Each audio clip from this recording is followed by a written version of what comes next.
Hanggang ngayon ay hindi pa rin makapaniwala si Roger sa nangyari sa kanya. Isang tiyanak ang pumasok sa loob ng katawan niya at hindi niya alam kung paano mapapaalis ito. Nang mawalan siya ng malay, pagkatapos atakihin ng tiyanak ang babaeng si Sofia na dating nag-aalaga rito, pagising niya ay nasa loob na ito ng tiyan niya. Dumaan ito sa puwetan niya. Sobrang sakit ng pakiramdam niya ng mga panahong yun. Hanggang ngayon ay ramdam pa rin niya ang sakit na yun sa tuwing lumalabas ng katawan niya ang tiyanak para kumain ng mabibiktima. Oras na hindi niya kasi ito pagbigyan ay ang mga lamang loob niya ang kakainin nito na siyang ikamamatay niya. Kaya naman wala na siyang ibang nagawa pa kung hindi ang sumunod sa gusto nito, ang alagaan nito, kapalit ang buhay niya.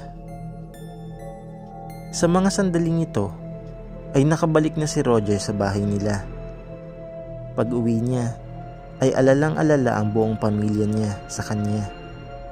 Halos 2 araw rin kasi siyang hindi nakauwi dahil nahirapan siyang makahanap ng masasakyan.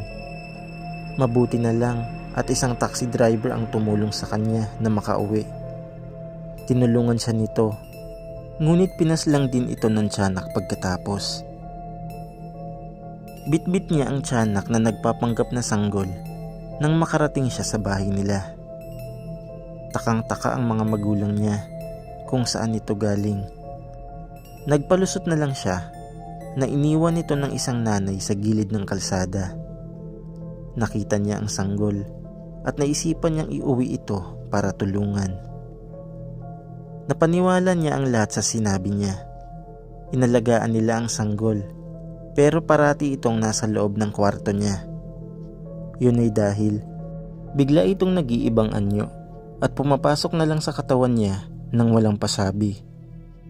Kinakabahan siya parati sa tuwing ginagawa ito ng tiyanak.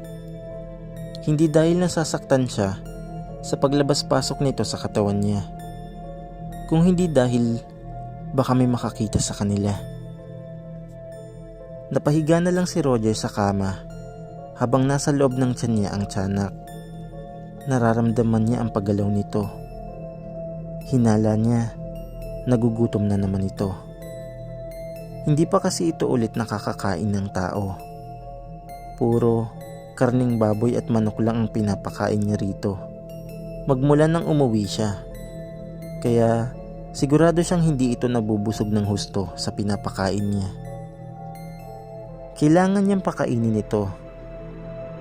Ito ang agad niyang naisip nang kalmutin siya nito sa loob ng tiyan niya. Napatakbo siya agad palabas ng kwarto niya. Dumiretso siya papunta ng bakuran nila. Doon ay pinagsabihan niya ang tiyanak na kung pwede ay magantay lang saglit at didiskarte siya ng makakain ito. Napangiti siya nang sandaling huminto na ito sa paggalaw. Napahinga muna siya ng malalim bago naramdamang lumabas ito sa katawan niya. Dinampot niya ang sanggol at binalot ito sa tuwalyang nakasampay sa bakuran nila. Pasado 12:00 na noon ng madaling araw. Lumabas siya bitbit ang sanggol na nakapantulog. Naglakad siya sa madilim na parte ng kalsada kung saan walang makakakita sa kanya.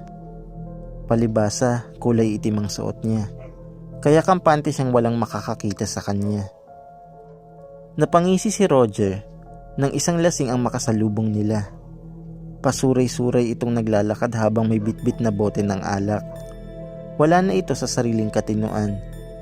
May kinakausap ito sa tabi kahit na wala naman itong kasama. Napangiti na lang siya nang sandaling matumba ito sa damuhan. Pinagmasdan niya muna ang paligid kung may ibang tao maliban sa kanila. Nang makitang walang ibang tao, ay hinila na niya ang katawan ng lalaking lasing at dinala ito sa isang balon. Doon niya isinandal ang katawan nito na walang malay. Mahimbing na ang tulog nito. Ginamit niya ang pagkakataong yun para ipakain ito sa tiyanak. Hindi pa man siya sumisenyas, ay tumalon na ito mula sa pagkakabuhat niya, papunta sa katawan ng lalaki. Nilantakan agad nito ang leeg. Mga 5 minuto rin itong nagbabad doon, bago ito lumipat sa bandang dibdib. Kinain naman ito ang puso. Sunod ay ang mga lamang loob naman ito. Nakatayo lang si Roger sa isang tabi habang kumakain ng tiyanak. Ni hindi na siya nasusuka sa napapanood niya. Nasanay na lang siya dahil marami-rami na rin ang kanilang naging biktima. Mapabata o matanda, walang pinipili ang tiyanak.